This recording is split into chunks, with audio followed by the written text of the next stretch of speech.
symbol. It Yes. Be like representative of, like, to your point, of the car. Absolutely, Yeah. absolutely. Yeah. So hey everyone, Dave Bentson with Precision Automotive Group, and we're here with Frank, who is the Product spokesperson for the sports cars at Porsche Cars North America. So And 911, Boxster, and Cayman. I know that we're sitting in a Panamera, but happy to talk about that as well. We are sitting in the new Panamera, which is why we're sitting in the Panamera. It's brand new for this year, 2017. Correct. So in North America, we saw the first Panamera in 2010. Gotten 6 years of that. A very nice car. This is completely new. To be clear, not a refresh. Correct. A complete refurbish, all new chassis. Right. All new chassis, new engines. We're sitting in the standard model, so the 330 horsepower, 3-liter turbocharged V6. That is the base engine for the car. Starts at $85,000. The previous car was a naturally aspirated engine, so this engine is going to give you a lot more torque. 5 seconds to 60, roughly. And goes up from there. We have the hybrid that we talked about behind us. I was just going to say, the old Panamera had 9 different trim levels at the end of its cycle, right? How many does this new one have? Currently, we're looking at 9 as well. Okay. Which isn't to say that there may not be more coming. Sure. Geneva is only a few weeks away, Sure. so stay tuned for that. Panamera, Panamera S, the 4. So we have the Panamera that we're sitting in now, Panamera 4, which is the same engine as an all-wheel drive. As an all-wheel drive. We don't have a rear drive S at the moment. There's a 4S, Okay. the Turbo, Sure. the 4E hybrid, and then we have the Panamera 4, the Panamera 4S, the Panamera Turbo, and the Panamera 4E hybrid available as the executive version. I was just going to say, I didn't hear executive. Okay. So we Which haven't is- done away with the executive Haven't version. done away with the executive. That was actually just announced in LA.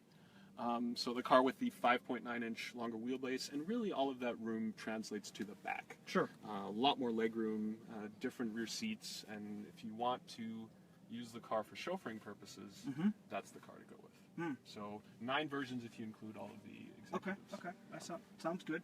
Now, we'll see the exterior once we get out of the car. We're in the car because right now the music is blaring in the Porsche exhibit here, yet no one can hear it inside the car. We're enjoying the sound insulation at its finest. We were talking about the fit and finish, which I always love for Porsche.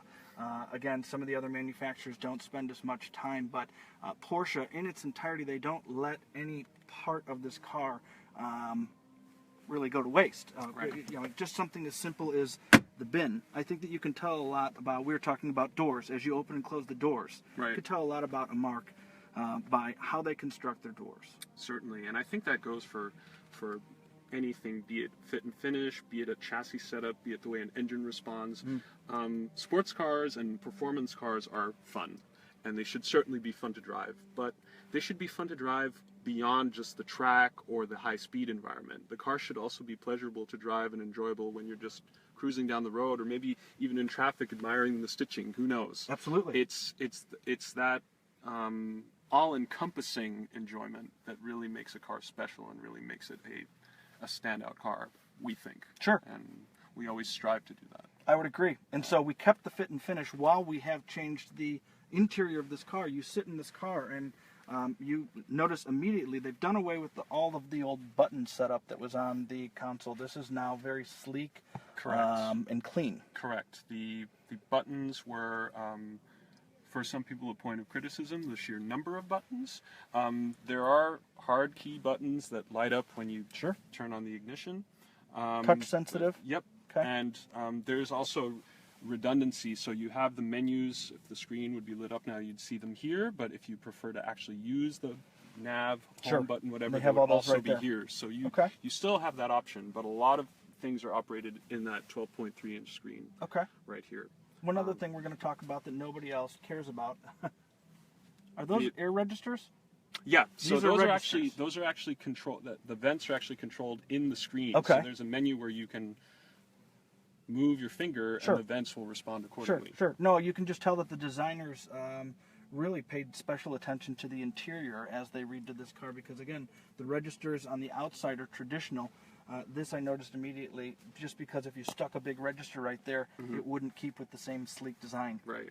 And I know you're a purist and you like driving the analog tack is still there.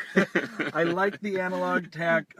Frank, was giving Frank a hard time earlier because they did not bring a 911 We don't have a coupe coupe. version. We don't have a Yes, coupe of here. course. Yeah. But Frank, we really appreciate your time. It's a wonderful car.